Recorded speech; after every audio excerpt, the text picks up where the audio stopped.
Yes, Crime 101. You sat in row D. Good to hear. We should do row check. Row favorites? Every time.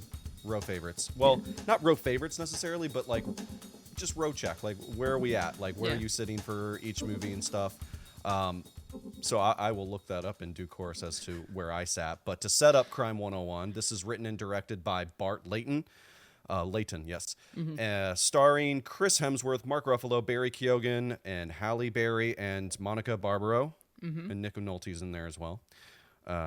This is about an elusive thief who's eyeing his final score and encounters a disillusioned insurance broker at her own crossroads. Their paths intertwine with a relentless detective on the trail, hoping to thwart the multi-million-dollar heist that they are planning. I was not really sort of targeting this movie. I was not on the lookout for it. This wasn't something that I was eager to see. I like the cast. You said you were going to see it, and I was like, well, okay, I have AMC A-list. Let's just go check it out or whatever. It was the Bone Temple trailer. Like the trailer that they played in front of Bone Temple that I was like, oh, okay. Like this looks really stylish and fun. Yeah. And it wasn't, it was the same thing similar to you of like, I'd heard of this movie coming out. Nothing about it really grabbed me. It seemed like a strange mix of cast, and I was like, I can take it or leave it. And then that trailer, that's like a first time of like a trailer like selling me. Damn.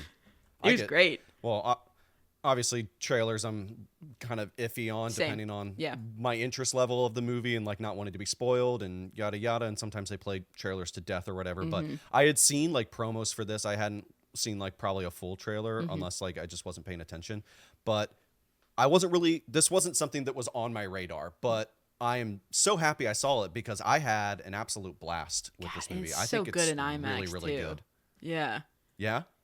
What were your thoughts? What did you think? I really enjoyed it until the ending. I thought the ending was really neat, like too tidy for me, just in terms of the themes of like we're all living in this broken system. We're breaking it in the ways that we have to in order to have a livelihood, and like we all have that different line of what we will cross for the sake of ourselves and the people that we care about. But then at the end, it's like, okay, so this is a Disney movie now, and everyone's going to get like a little happily ever after, the ones that we are like told to care the most about. And so that for me was like the weak part of the film. But everything leading up to that, it's so stylish. Like it really is staggering how fun it is with the camera movements and the cinematography. And I love an inverted city shot that just keeps twisting. Yeah. I'm such a sucker for that. I am too. It was I had recently watched Zodiac a couple weeks ago or whatever, which is like sort of a California crime sort of thriller drama. And I'm just a sucker for those types of like procedural movies that have those like long overhead tracking shots of the city. The opening was even reminding me to some degree Drive, Nicholas Winding Refn's Drive, and just like those sort of high level sort of cityscape shots. I love the sort of tilting angle. The music was very hypnotic as well. This was I agree with you that the third act and the sort of resolution to a lot of these characters is a bit too clean and a bit too safe. There was no real like somebody got their comeuppance or anybody like faced any real repercussions aside from maybe one character.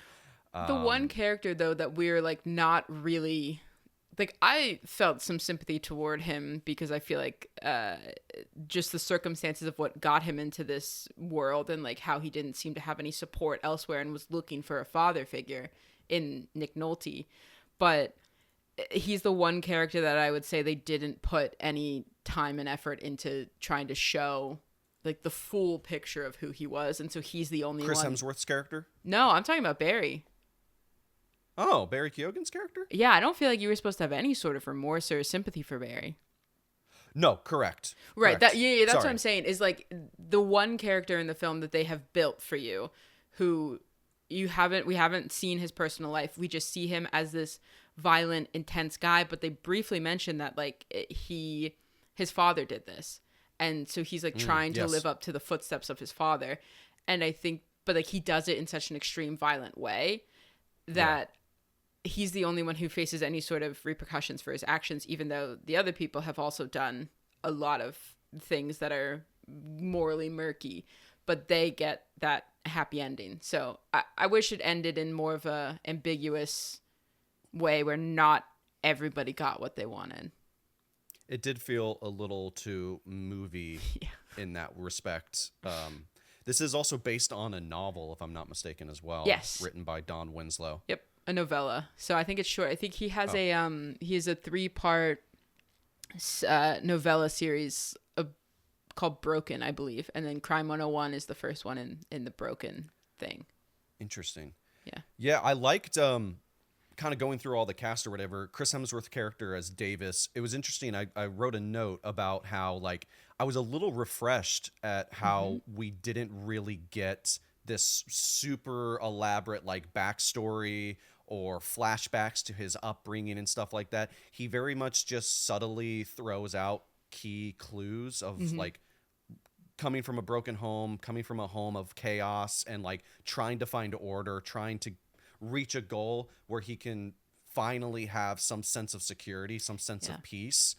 And I liked that because I didn't have to worry about getting bogged down with, I hate when movies feel like they have to illustrate visually and say it to the audience in a flashback of like, this is why the character's broken, or this is why they have the goals that they have. You can kind of tune into it and kind of connect those dots for yourself without having to make it feel so ham-fisted. So I really liked that about his character. I also found it very funny that, and this is probably intentional, but he doesn't have a lot of a personality to him. He doesn't really like anything. He doesn't have many interests. He's good at like a couple things. And the reason why I flagged that in my head was because I don't understand the relationship between him and Monica Barbaro's character at all. It shouldn't it should not have been in the movie. I'm gonna say, like, I agree. I really like Monica. I think she's a great actor. I think like the scenes itself are charming. I think the two of them had good chemistry. I think she played the role exceptionally well, but I think that it's just an unnecessary series of plot points to try and make Chris seem human. But I would argue that like his performance was not the sort of like steely, turned off Jason Statham action hero. It was like kind of shockingly vulnerable, I feel like, in a way that we haven't seen him, because he's been in the Thor movies or he's done like the comedic Ghostbusters stuff. But I think that he brought a lot more nuance to the role, that what they maybe thought they needed to accomplish with the Monica Barbaro character, he just accomplished in his own acting. And I thought that was great. Speaking to his vulnerability, there's a scene, and again, this is a moment of, you can glean a lot from the character from very small moments. There's a time when he goes to see a sex worker or an escort, and he's like, oh, you're not the normal girl that I get or whatever, or like, I don't recognize you. And she's like, oh, it's okay. Well, like, how do you want to do this or whatever? And that felt like a very vulnerable place to see an actor like Chris Hemsworth play a character like this, who is longing for connection, but this feels to be the only way that he can get that sort of connection. And he shows a lot of like reservation and nervousness and hesitation in that moment. And that then leads us into eventually running into the character played by Monica Barbaro, Maya, which I found it very funny that, again, this is another one of those like only in the movies type things, is that like fender bender, meet cute. I would love for Monica Barbaro to rear end me. In my car. In my car. No, I won't include that part. That's not going to make the cut. I just found it so silly. I was like, this only happens in the movies. Yeah, he doesn't deserve this. When the film was at its best was when it was dealing in like the sort of like gritty movies of like Heat, you know, that era of filmmaking. But then it does these sort of like overly Hollywood stylized things with that meet cute, with their whole romance, with the ending. And I just feel like they've constructed a really interesting group of characters and like smushed them all together and done it in such a stylistic way. I wonder if that was original to the source material, or if that was added by studio execs who won it. Because this is his first like big studio picture, I believe. He did Bart Layton? He did American Animals, but that wasn't backed by a big, I don't believe. That was like a Sundance. That was like a Sundance darling. Yeah. And that was, he like worked with Barry before Barry became, you know, well known. So I'm curious if some of these changes were because it was a new director working with huge talent like this, that they wanted to play it a little safer. Halle Berry's character is driving on the 101. I guess it's not the 101. It might be the 101. Which that's funny too. Is that that's why it's called Crime 101. Halfway through the movie, they're like piecing it together on a clipboard, not a clipboard, but like a police Bulletin detective board. Yeah, board. yeah. Bulletin board. Thank you. And Mark Ruffalo's character is like connecting all the dots. He's like, well, he goes over here and he doesn't do this, but this guy only goes on the 101, so he has a code. And I was like, oh, that's why they call it crime. I thought it was like Crime 101, like. I need to learn, like I'm in school, like this is Crime 101. We're going to teach you about, here's the rubric and everything. But yeah, it was a fun little play on words, because I do feel like it works in that first thing, because you see how meticulous it is. You see that he like scrubs off the dead skin cells. He like shakes out the loose hair and stuff. So I think it's fun that it works both ways. Both ways. Yeah.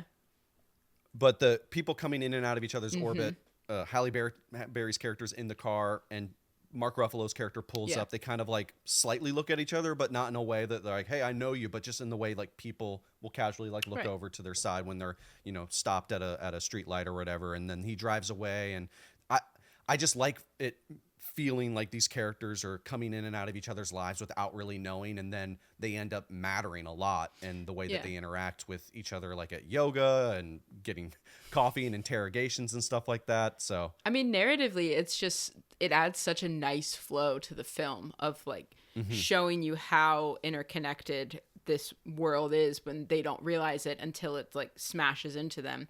But I think there's such a good flow to the movie. And I think it's also like, did you notice how many match cuts there were in that film? Quite a number. So many. But I think and it's like something that you like, might not pick up on, or like you may, and you know the name of it, but I think just like the style of it, of actually thinking, how are these cuts flowing into one another? I think the editing of this is something that it's quite fascinating. Just the editing in terms of like how they paste it on the page, and then how they actually like physically cut it together with the camera motions and things like that. Especially with the opening is so good with that like meditation going in the background, and you don't know who it belongs to. It could fit with any of them. I really enjoyed Crime 101 more than I thought that I was going to. I did too. And would it surprise you? We're talking about editing, but the cinematography. Cinematographer was Eric Wilson. Do you know his previous credits? Give me a hint. Well, I'm not going to give you a hint. I'm just going to reveal the top two that I see here. He did Paddington 2. Banger. And then this one, Better Man. I think I love him.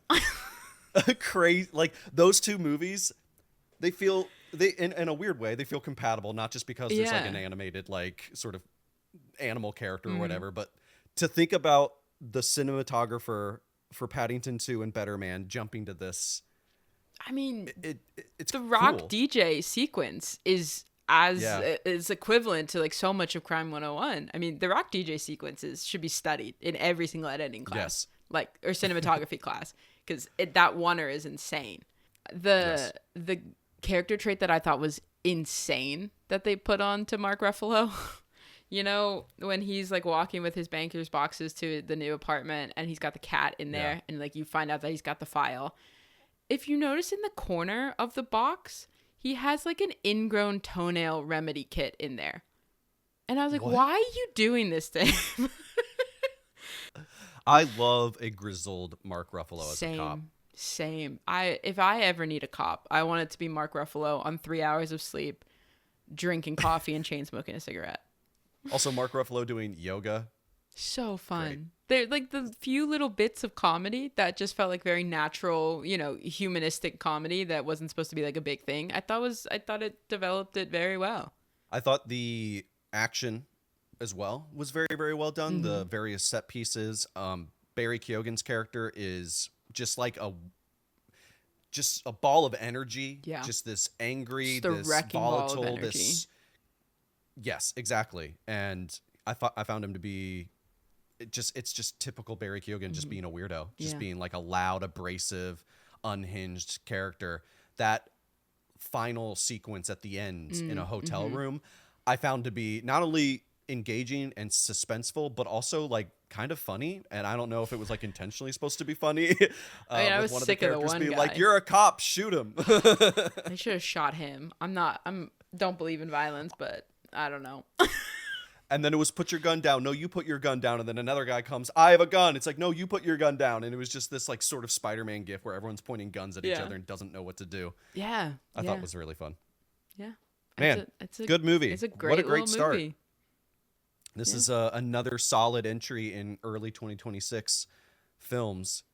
Would absolutely recommend this movie. Don't let it slip by. This is such a good, you took your dad to this. This feels like a good dad movie. It's a great dad movie. Took my roommate and I went, like, good roommate movie. It's just like, it really just feels like a fun throwback heist movie. I kind of was thinking about it of like those heist movies that I would watch when I was home from school, where it's just like captivating. It doesn't take all of your brain power to watch, but it is like, it's great. You know, it's not like incredible, but it is so good at what it is trying to be. Back to the whole everyone sort of quote unquote getting their happy ending. Pertaining to Maya and Davis, Chris Hemsworth and Monica Barbaro's character, homeboy doesn't deserve to win the girl at the end until he gets a personality. Because well, there her are so many personality is crazy. Well, what was one of the things about her? Oh, the Bruce Springsteen thing? Yeah, that is insane. On your Letterboxd. I'm sorry. It is, as a longtime Bruce Springsteen lover, I'm not coming into somebody's home and turning on the live version of Jersey Girl. That's not a well thing to do. That's not what a mentally sane person is up to. I'm willfully ignorant to all things Bruce Springsteen, so I will take you at your word. Thank you. And we'll let that be the final word there you on go. Crime 101. But what did you guys think about it? If you've watched Crime 101, please let us know. Hop in the comments. Reach out to us on socials. We want to hear what you think. And as always, make sure you like, share, subscribe, do all those good things on all the socials. Links are in the description below. Go check out Crime 101 in a theater near you. We can make that better if you pay us. Before we go, I just want to say I was also in row L. There you go. What seat? So, seat 15. I think I was 14. I think I was D14.